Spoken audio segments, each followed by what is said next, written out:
Vamos louvar nosso amado Deus. É para isso que nós estamos aqui, né?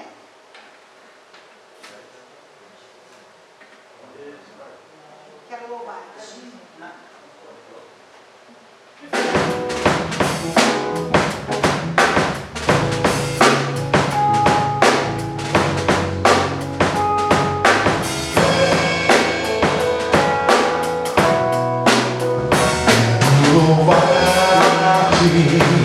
Sempre mais e mais quero louvar-te, sempre mais e mais buscar o teu querer, tua graça conhecer, quero louvar-te,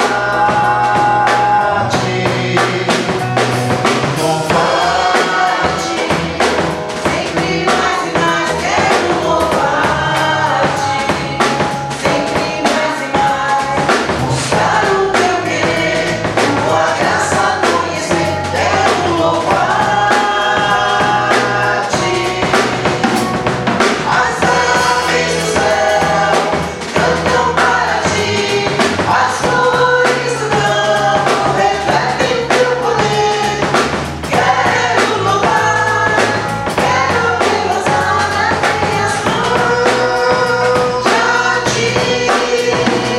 As aves do céu cantam para ti, as flores do campo refletem teu poder. Quero louvar, quero levantar as minhas mãos a ti. Quero servir-te, sempre mais e mais quero servir-te, sempre mais e mais buscar o teu querer, tua graça conhecer, quero servir-te, quero servir-te, sempre mais e mais quero servir-te, sempre mais e mais buscar o teu querer, tua graça conhecer, quero servir-te. As aves do céu cantam para ti, as flores do campo refletem teu poder. Quero cantar, quero levantar as minhas mãos a ti. As aves do céu cantam para ti, as flores do campo refletem teu poder. Quero cantar, quero levantar as minhas mãos a ti. Quero amar-te, sempre mais e mais quero amar-te, sempre mais e mais buscar o teu querer, tua graça conhecer, quero amar-te, quero amar-te, sempre mais e mais quero amar-te, sempre mais e mais buscar o teu querer, tua graça conhecer, quero amar-te.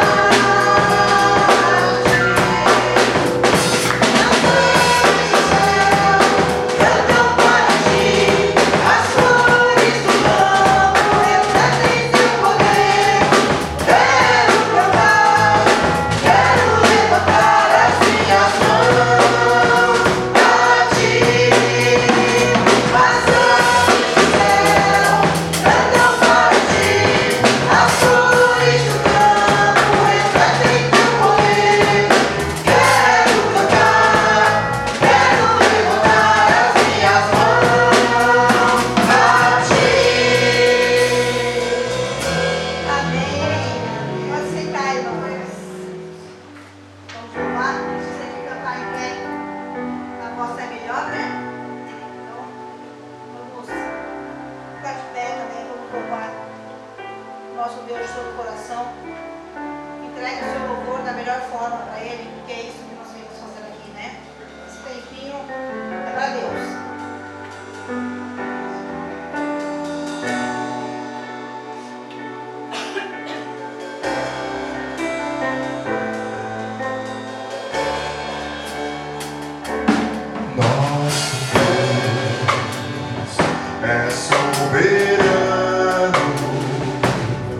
Ele reina antes da fundação do mundo. Nosso Deus é soberano. Ele reina antes da fundação do mundo. A terra sem forma e vazia, e o Espírito do nosso Deus se movia sobre a face das águas. E Ele criou os céus, e fez separação das águas da terra seca. Foi Ele quem criou os luminares, criou a natureza e formou os homens. Glória a Deus por suas maravilhas, pela sua beleza. Glória a Deus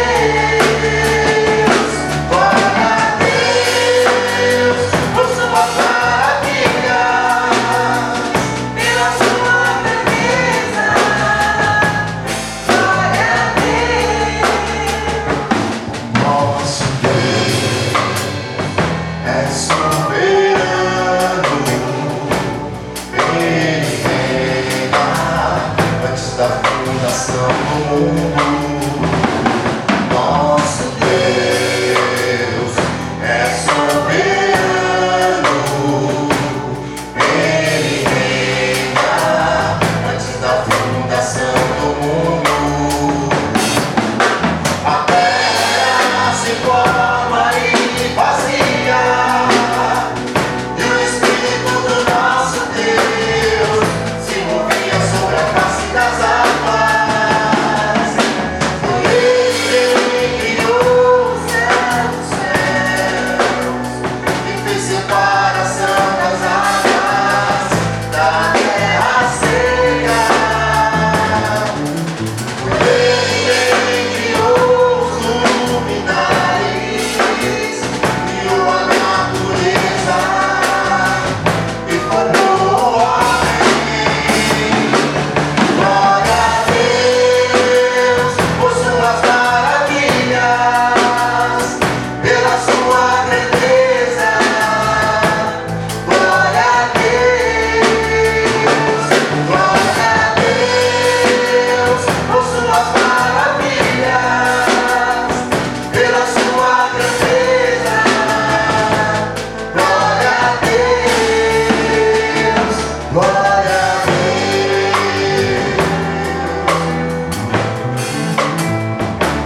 glória a Deus,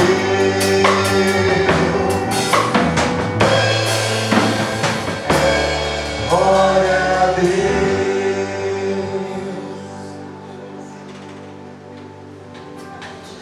Para Deus nesse momento. Entregue-se para Ele.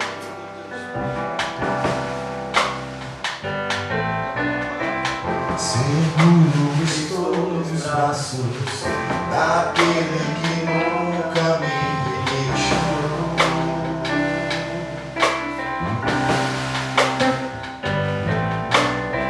Seu amor perfeito sempre esteve repousado em mim.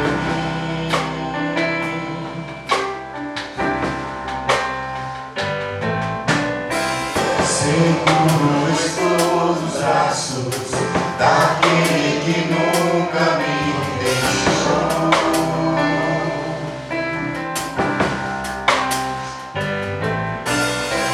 Seu amor perfeito sempre esteve repousado em mim. E se eu passar? E se eu passar pelo vale, acharei conforto em teu amor, pois eu sei que és aquele que me guarda. Me guarda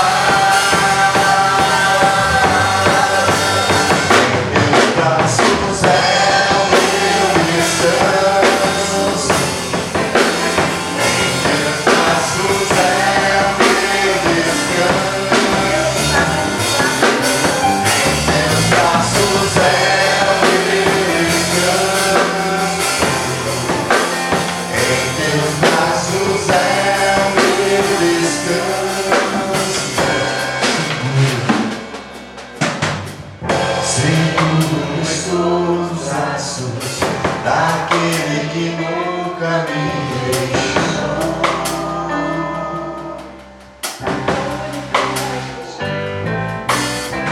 Seu amor perfeito sempre esteve repousando em mim.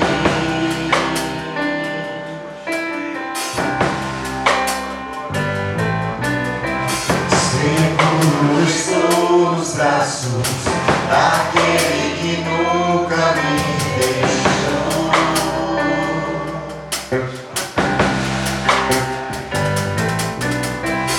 Seu amor perfeito sempre esteve repousando em mim. E se eu passar? E se eu passar pelo vale, acharei conforto em teu amor, pois eu sei que és aquele que me guarda, me guarda. Meus braços é o meu descanso, em teus braços é o meu descanso, meus braços é o meu descanso, teus braços de amor, teus braços é o meu descanso.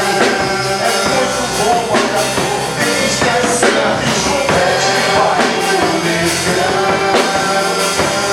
Oh, Pai, misericordioso, é o meu descanso. Recai em tua graça, Pai. Recai em tua graça. Recaio de novo em tuas mãos. Recai em tua graça.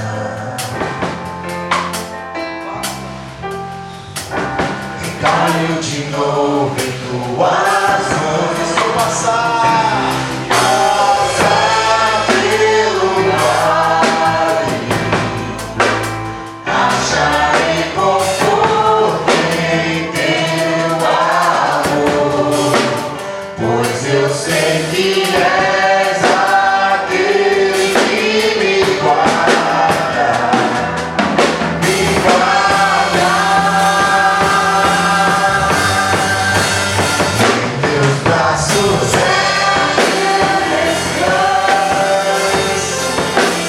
em teus braços é o meu descanso, em teus braços é o meu descanso, em teus braços é o meu descanso, em teus braços.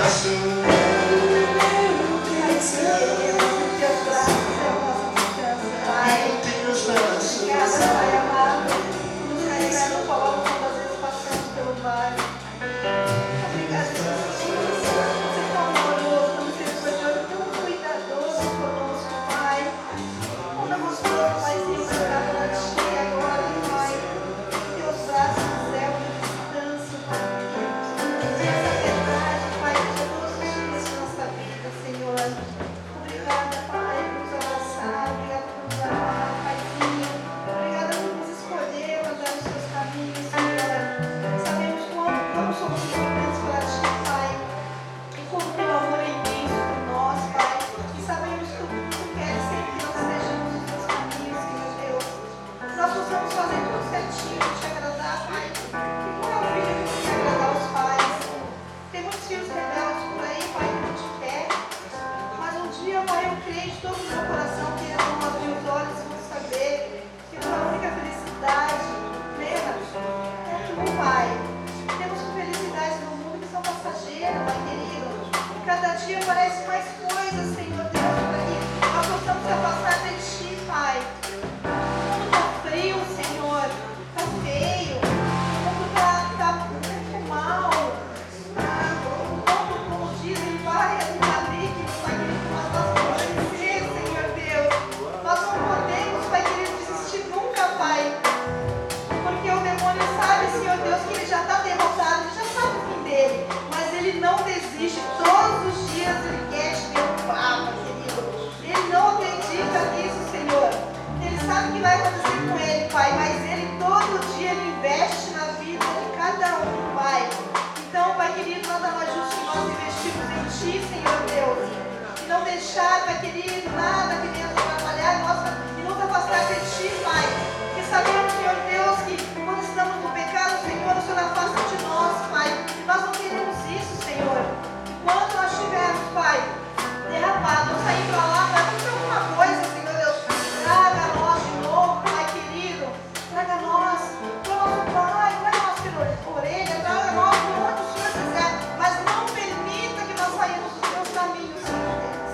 atual, teu livro atual sempre será. Muito obrigada, Senhor. Eu oro, agradeço em nome de Jesus. Amém, Pai. Cai em tua graça,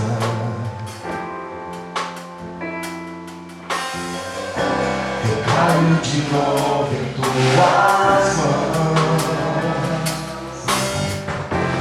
Caio em tua graça,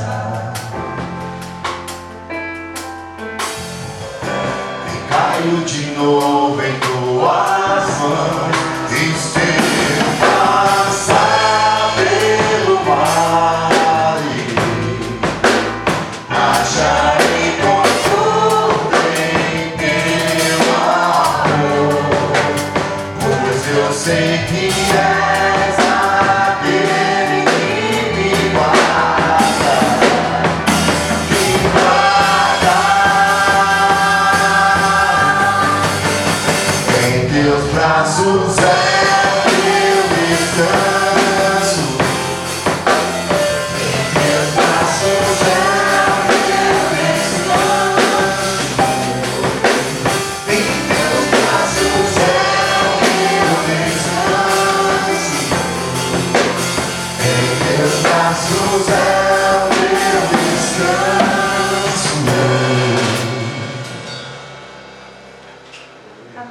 Um texto que ele tem um significado muito profundo. Eu vou convidar os irmãos agora para a gente ler esse texto junto. João capítulo 2, versículo 1 até o versículo 11. A palavra de Deus diz assim: 3 dias depois houve um casamento em Caná da Galileia. Achando-se ali a mãe de Jesus, Jesus também foi convidado com os seus discípulos para o casamento. Tendo acabado o vinho, a mãe de Jesus lhe disse: eles não têm mais vinho. Mas Jesus respondeu: mulher, que tenho eu contigo? Ainda não é chegada a minha hora. Então ela falou aos serventes: fazei tudo o que ele vos disser. E essa referência, fazei tudo o que eles disserem, é muito interessante, porque ela remete a uma fala que o faraó disse, né? Quando chegou o tempo de fome, e aí as pessoas vieram pedir pão ao faraó, e aí o faraó diz a mesma coisa para eles: procurai José e façam tudo como ele disser, né? A gente sabe que José é um personagem tipificado de Jesus, né? Como se fosse um protótipo de Jesus, né? Ele tem várias coincidências entre o ministério deles, né? Ambos começaram seus ministérios com 30 anos, ambos tiveram uma missão de resgatar Israel, salvar Israel.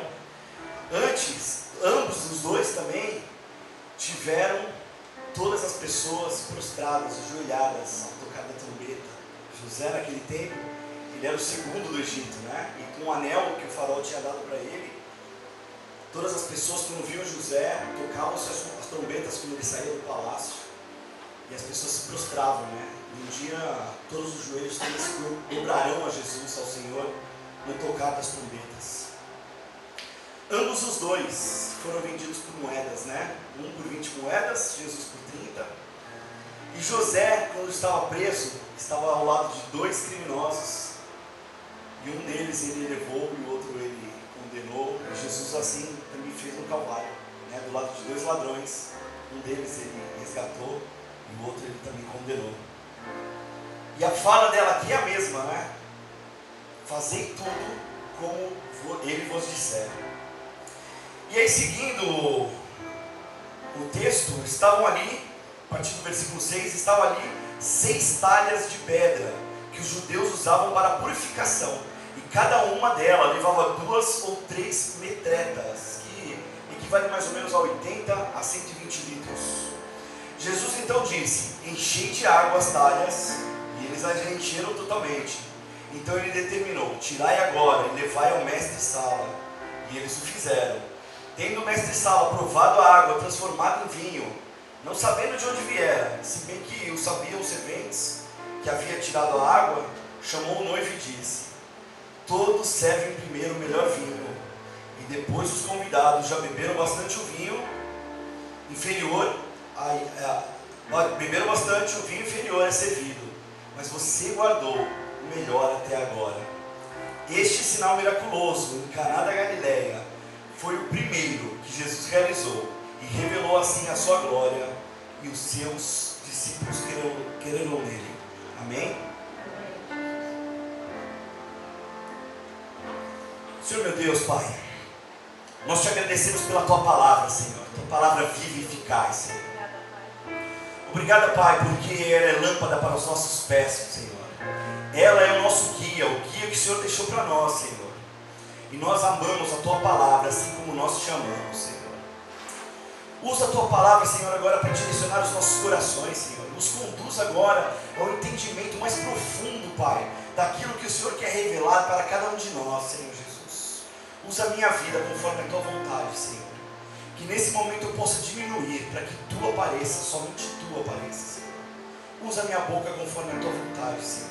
E usa o coração dos meus irmãos, Pai, para receber aquilo que o Senhor tem separado para eles, Senhor. Te agradeço. Em nome de Jesus. Amém. Amém. Meus irmãos, eu sou obrigado a confessar que esse é um dos milagres de Jesus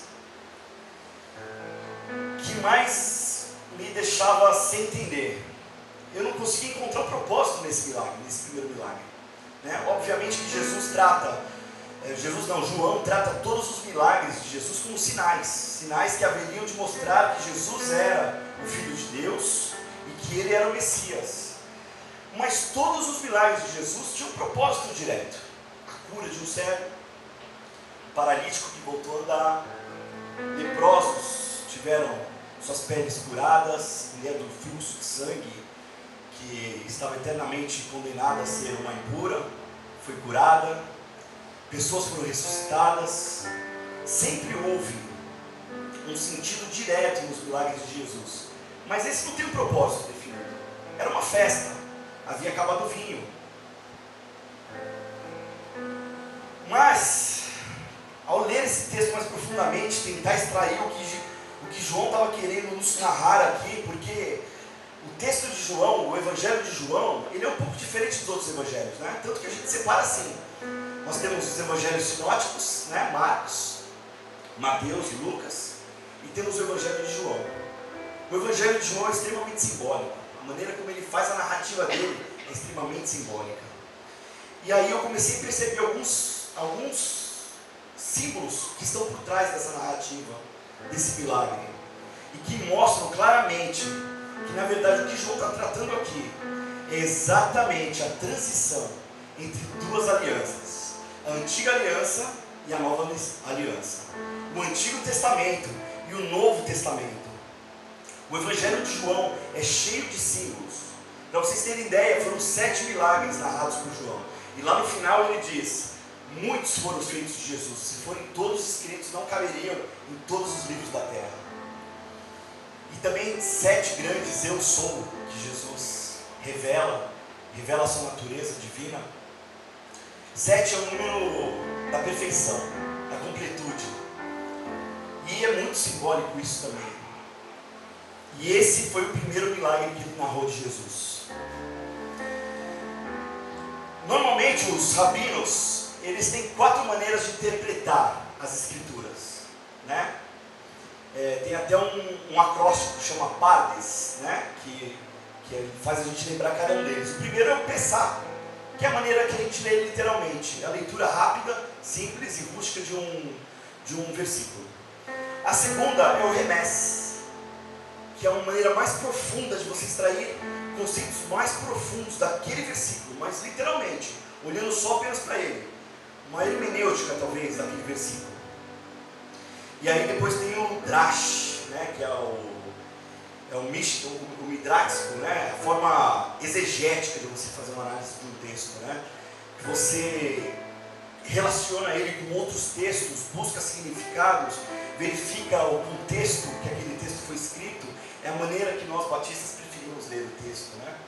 Só que eles também têm uma quarta maneira que chama sódia, que é quando você extrai o sentido mais oculto daquilo ali. E aí a gente tem alguns rabinos que são exegetas, né, cabalistas, né, e verificam esse sentido mais místico do texto, né? Eu sinceramente não gosto da maneira sódia de verificar. Por quê? Porque ele tem muita subjetividade, né? Depende muito do cara que está fazendo análise, né? E fora isso também leva a gente para o caminho do misticismo. Mas esse texto aqui, ele tem uma carga simbólica tão grande que é impossível que depois que você faça essa leitura, entendendo o simbolismo do texto, que você volte a ler esse texto na sua essência literal. E o primeiro ponto aqui que eu queria trazer para vocês, meus irmãos, ele se encontra um pouquinho antes desse texto, ainda no capítulo 1, no versículo 51. No capítulo anterior aqui, Jesus, ele começa a juntar os seus discípulos, né?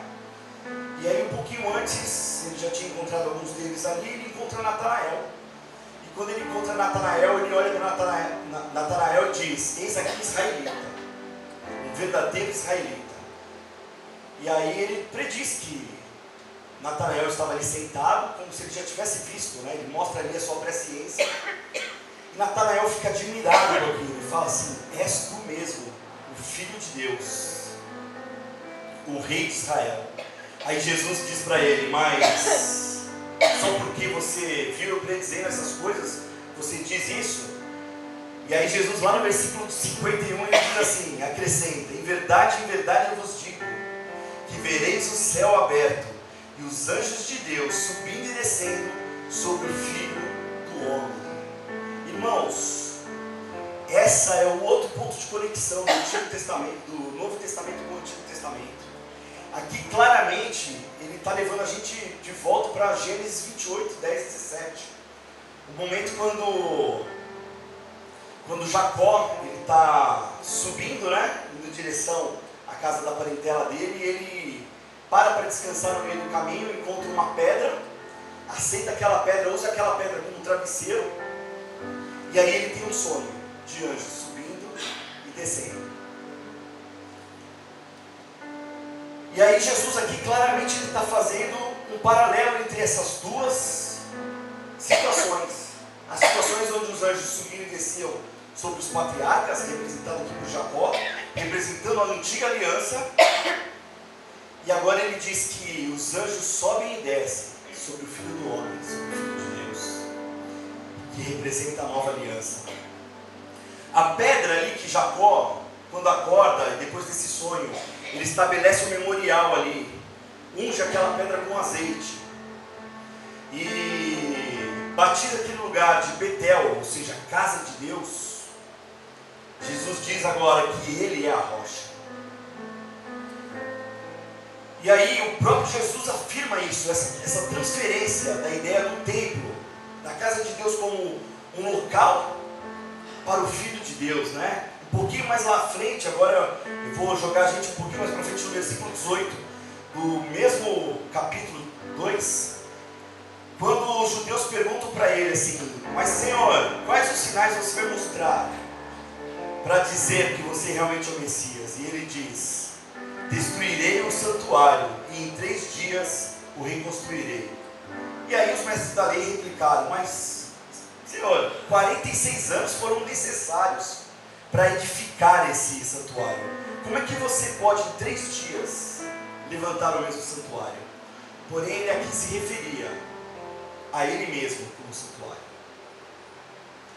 O segundo ponto, que também é de muito interesse, é a questão do tema que é usado aqui, né, por João.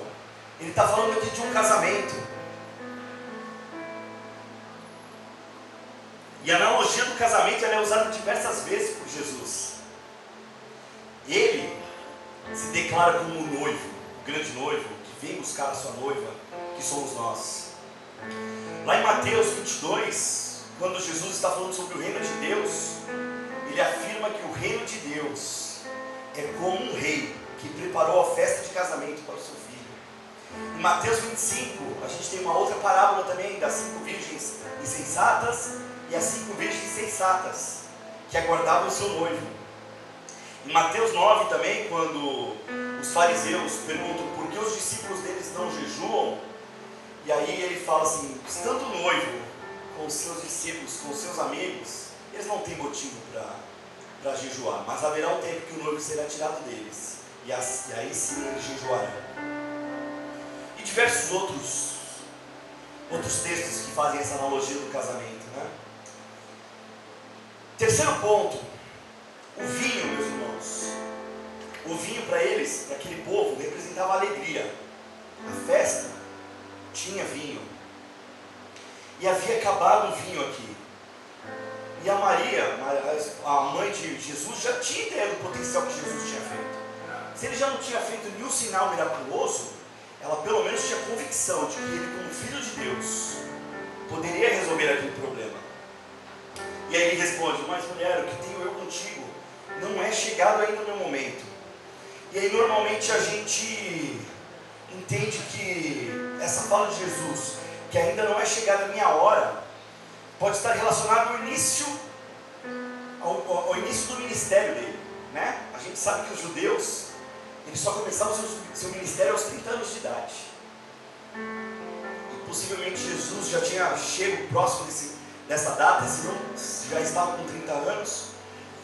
E ele fala: não é chegada a minha hora. Mas mesmo assim, ele executa o milagre.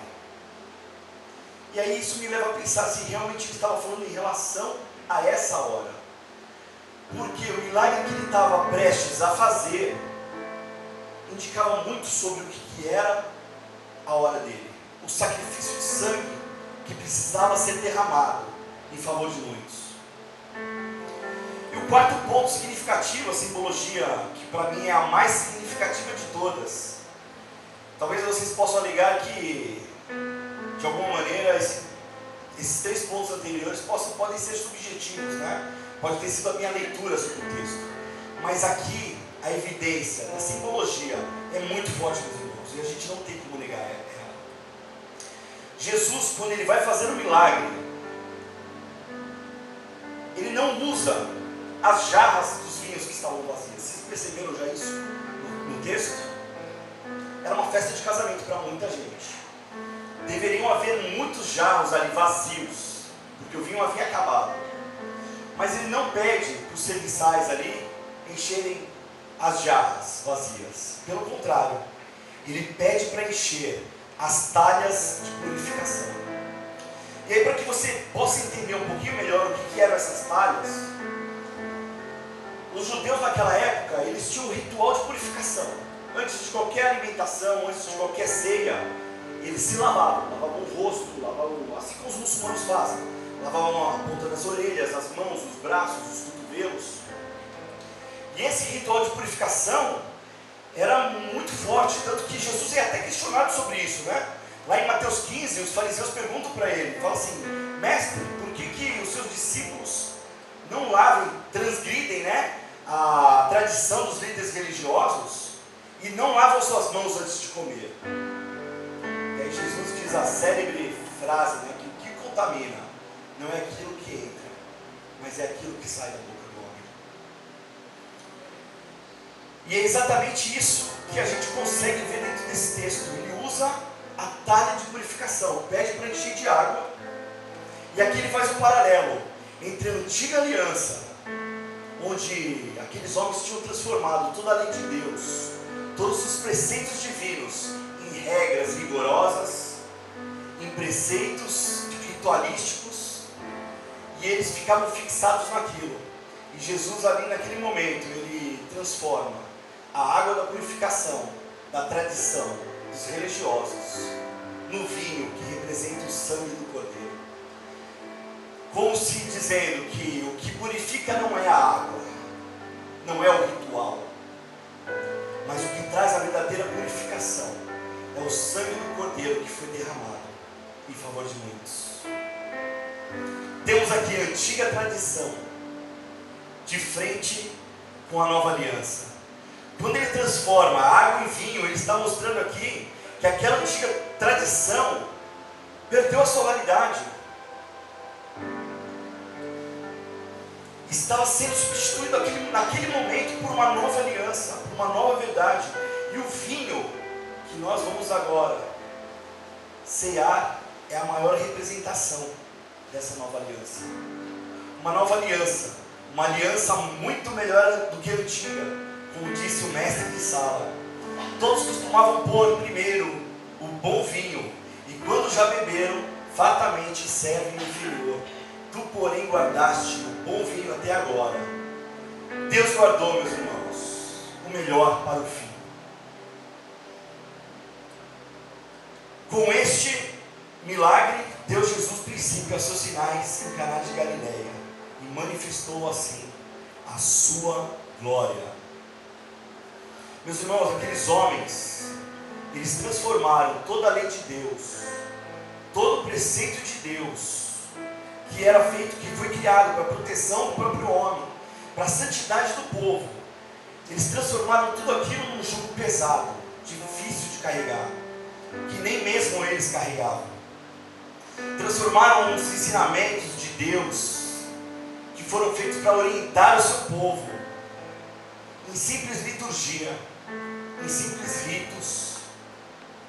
E meus irmãos, nós não estamos livres, muito presos ao rito religioso, à liturgia dos nossos cultos, aos preceitos que nós aprendemos dos nossos pais.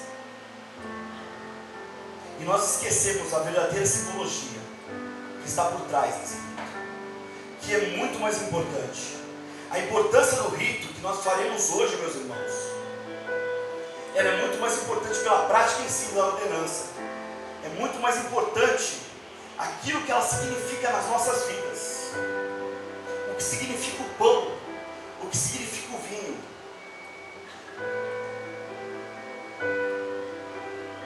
O sangue de Cristo, que nós agora tomaremos, não é apenas o rito do cálice.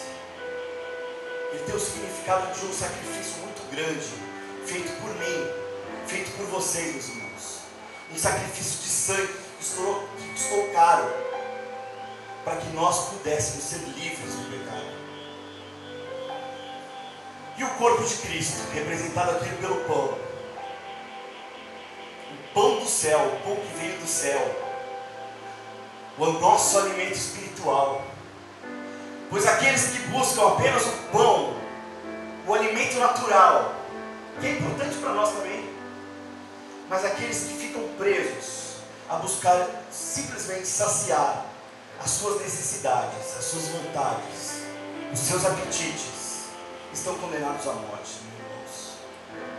Mas nós temos acesso ao pão que veio do céu, aos ensinamentos do Senhor, à leitura bíblica, a viver o Evangelho da maneira mais profunda, mais real, mais verdadeira e mais próxima daquilo que Jesus gostaria que a gente vivesse.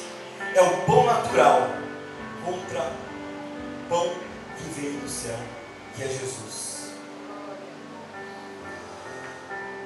Quero convidar vocês, meus irmãos, agora a fecharem os seus olhos, a prostrarem a sua cabeça, que a gente possa nesse momento refletir muito sobre o que significa esse ato que nós vamos fazer agora, que nós vamos reproduzir agora. Esse mandamento, essa ordenança que Jesus deixou para nós. Que nessa noite, o verdadeiro significado da ceia esteja em nossos corações. Que não seja apenas a prática de um ritual, uma ordenança, mas que o verdadeiro significado dela esteja estabelecido dentro dos nossos corações. Certa vez um filósofo disse que o sábio aponta para a lua, mas o idiota olha para o dedo. Que nessa noite a gente possa transcender a liturgia e alcançar o verdadeiro significado desse rito que a gente há de fazer agora. A tua carne que nos alimenta, Senhor, espiritualmente, que nos traz saciedade plena, Senhor. E o teu sangue que nos lava e nos purifica de todo o pecado, Senhor. Oh, Senhor, queremos te agradecer, Senhor. Queremos te agradecer, Pai, por tua maravilhosa graça, pelo teu amor imensurável, Senhor, que foi capaz de entregar o próprio Filho, Pai, por aqueles que não mereciam, Senhor. Sangue inocente foi derramado, Pai, para que nós pudéssemos estar aqui agora, sentados à tua mesa, podendo, Pai, tomar do teu cálice, podendo comer do teu pão, na tua santa presença. Te agradeço, Senhor, te agradeço por tudo isso, Senhor. Obrigado, Pai, obrigado em nome de Jesus. Amém. Quem tem os céus além de ti, e não tem alguém que eu queira mais que a ti. Estou apaixonado, desesperado de amor.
Abro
agradecer mais uma vez a igreja e que essa verdade da nova aliança, ela seja real nas nossas vidas, meus irmãos, durante essa semana, durante esse mês e sempre.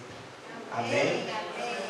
E que a paz de Deus Pai, que o amor de Jesus Cristo, a consolação do Espírito Santo e a comunhão do Espírito Santo seja sobre toda a igreja, hoje e sempre. Amém, amém e amém.